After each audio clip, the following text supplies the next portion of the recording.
Assalamualaikum warahmatullahi wabarakatuh. Alhamdulillah rabbil alamin. Wassalatu wassalamu ala asyrafil anbiya'i wal mursalin wa ala alihi wa sahbihi ajma'in. Amma ba'du. Pertama-tama marilah kita panjatkan puja beserta puji syukur kita atas kehadiran Allah Subhanahu wa taala yang telah memberikan kita beri-beri nikmat sehingga kita dapat menyaksikan video kali ini. Dua kalinya tadi pula kita aturkan salawat beserta salam atas junjungan Allah Nabi besar Muhammad sallallahu alaihi wasallam, di mana beliau telah membawa kita dari zaman kegelapan menuju zaman yang terang benderang dan kita lagi dalam mati dan nur. Baik, kami dari kelompok 11 ingin menyampaikan materi tentang akulturasi Islam dan budaya Nusantara. Sebelum kami menyampaikan, izinkan kami untuk memperkenalkan diri. Pertama, saya sendiri, perkenalkan nama saya Muhammad Syauqi dengan NIM 240101066 dan rekan saya Muhammad Alirin Fatir dengan NIM 240101055. Perkenalkan, nama saya Al-Adi Marauf, bisa dipanggil Al atau Adi, dengan NIM 240101061. Di sini saya akan menjelaskan terkait tentang akulturasi Islam dan budaya dalam masyarakat Jawa, yaitu tepatnya asal usul sejarah Islam kejawen di Jawa. Baik teman-teman, selamat menyaksikan.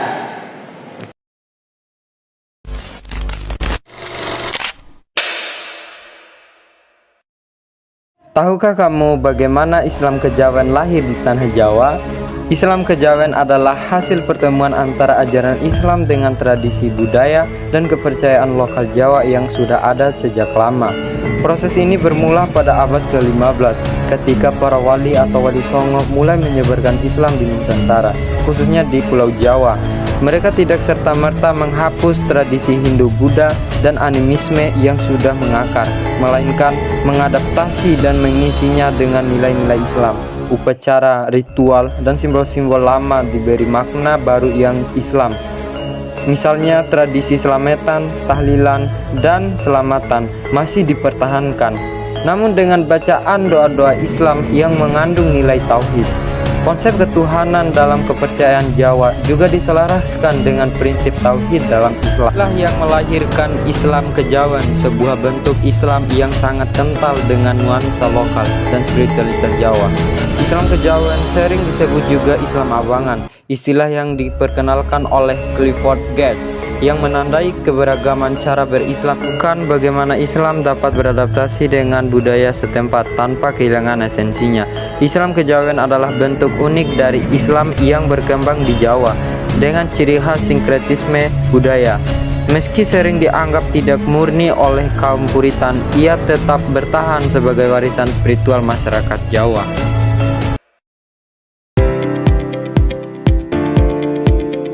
Akulturasi Islam dan budaya Jawa merupakan proses pencampuran dua tradisi besar ajaran Islam yang datang melalui dakwah damai para ulama, khususnya Wali Songo dan tradisi lokal Jawa yang telah mengakar lama. Proses ini tidak menghilangkan budaya lokal, melainkan menyelaraskannya dengan nilai tauhid, etika, dan tata moral Islam. Karena itu, masyarakat Jawa kemudian memiliki corak keislaman yang khas, tidak identik dengan budaya Arab namun tetap berada dalam koridor ajaran Islam. Dalam bidang keagamaan, akulturasi terlihat pada metode dakwah Wali Songo yang menyesuaikan pendekatan budaya. Sunan Kalijaga misalnya, memanfaatkan wayang kulit sebagai media pendidikan moral, menyisipkan ajaran akhlak, ketauhidan, dan falsafah hidup Islami melalui lakon-lakon yang dekat dengan masyarakat. Tradisi keagamaan seperti sekaten, grebek, dan meludan juga menunjukkan upaya mendekatkan ajaran Islam dengan kebiasaan masyarakat lokal. Tradisi tersebut pada dasarnya mengandung unsur dakwah, zikir, sedekah, serta syiar agar masyarakat lebih mudah menerima Islam secara perlahan.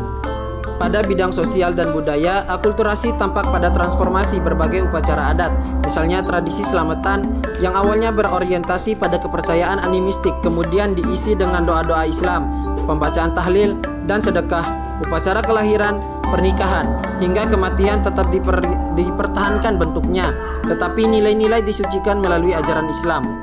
Sistem kekerabatan, tata krama, dan unggah-unggah Jawa juga semakin diperkaya dengan etika Islami seperti tempo seliro, adhab, asor, dan sikap adil dalam bermasyarakat.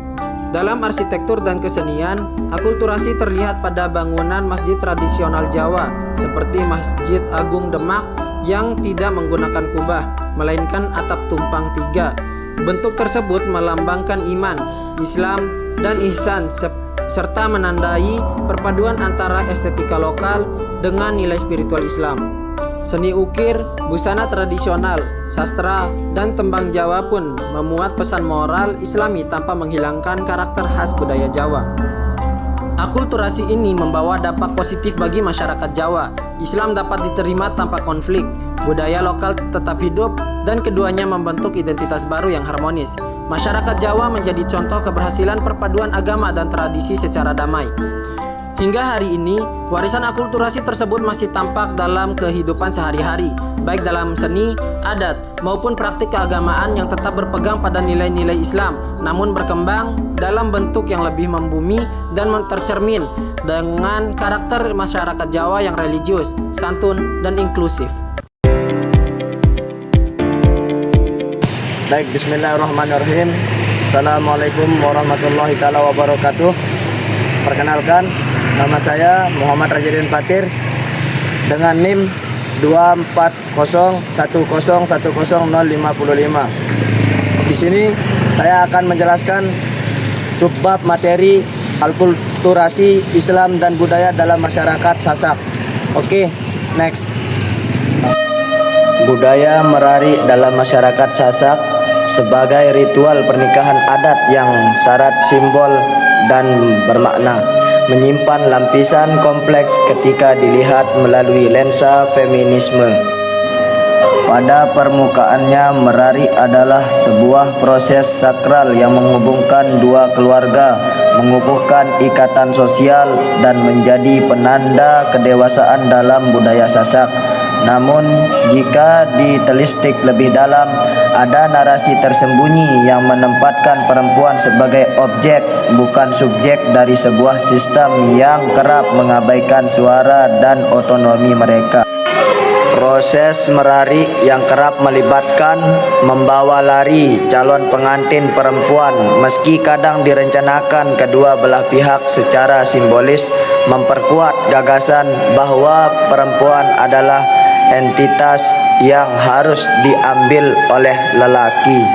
Imaji ini tidak hanya menormalisasi ketimpangan kuasa dalam relasi gender, tetapi juga mengabadikan stigma bahwa posisi perempuan adalah pasif, menunggu, dan terikat pada keputusan pihak lain.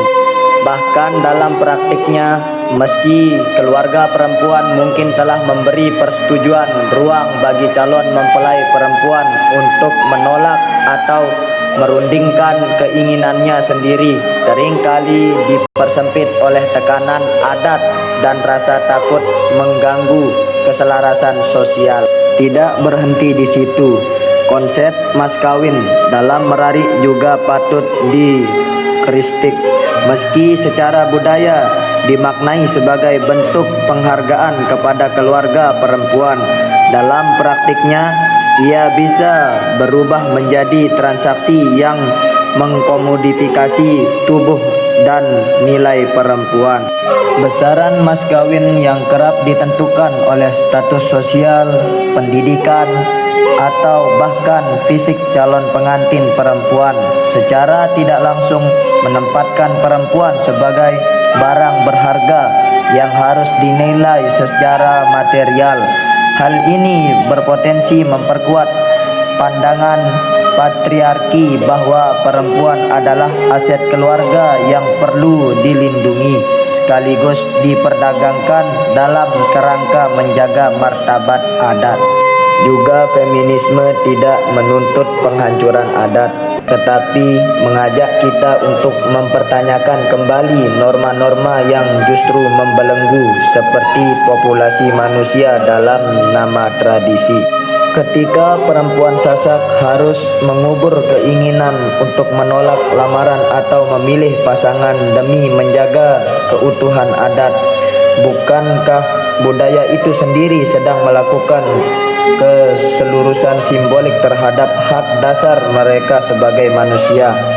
Pada akhirnya, kritik terhadap Merari bukanlah susunan untuk membuang tradisi, melainkan sebagai undangan untuk membongkar hierarki gender yang tersamar di balik romantisme budaya, agar sebuah adat bisa tetap hidup tanpa membekukan ketidakadilan, yang dimana suatu hal yang diperlukan adalah keberanian untuk mengakui bahwa menghormati leluhur tidak harus berarti mengorbankan hak perempuan untuk bernafas lega dalam kebudayaan mereka sendiri.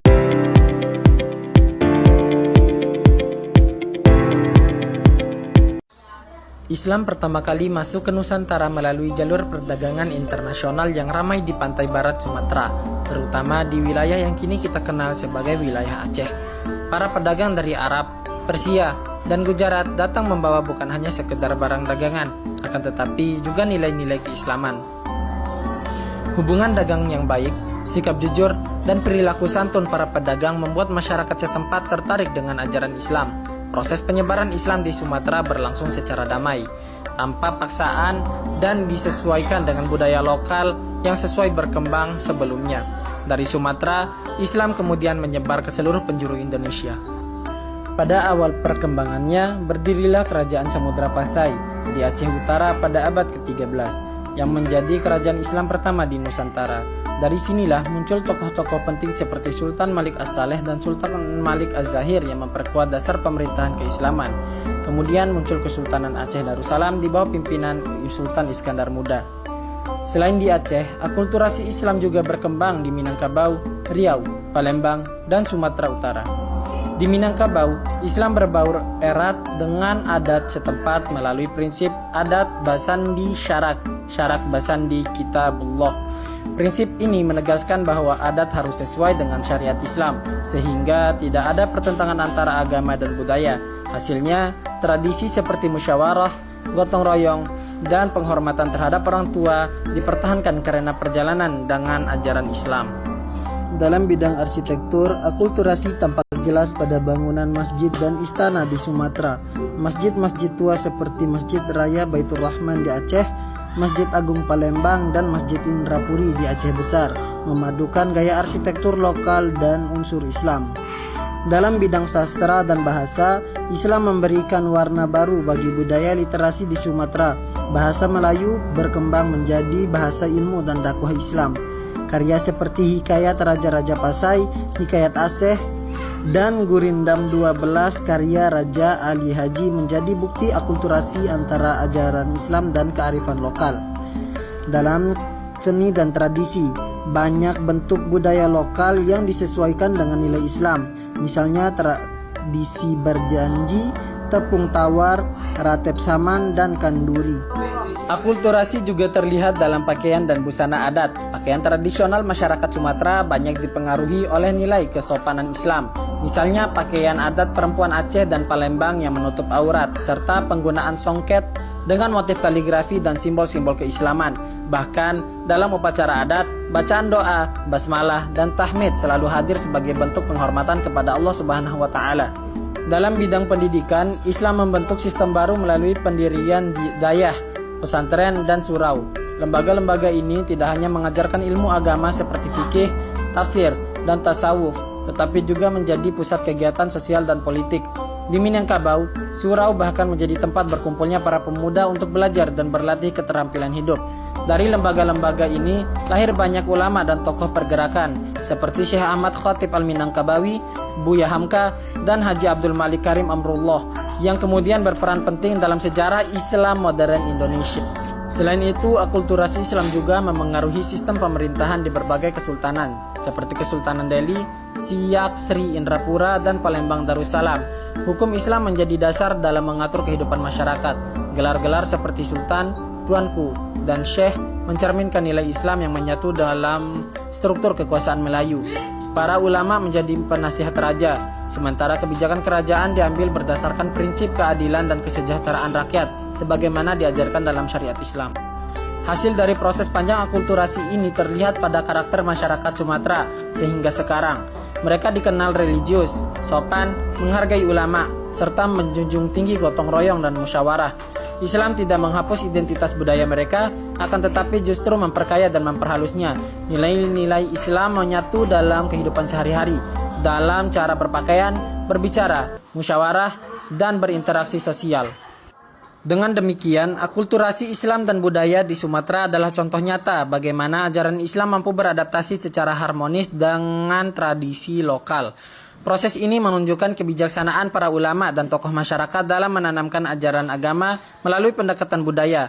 Islam tidak datang untuk menantang adat, akan tetapi untuk memperbaiki, menyucikan, dan mengarahkan agar adat sesuai dengan nilai-nilai ketuhanan. Inilah yang membuat Islam bertahan kuat dengan kehidupan masyarakat Sumatera hingga saat ini. Bukan hanya sebagai agama, akan tetapi juga sebagai ruh dari peradaban dan identitas mereka.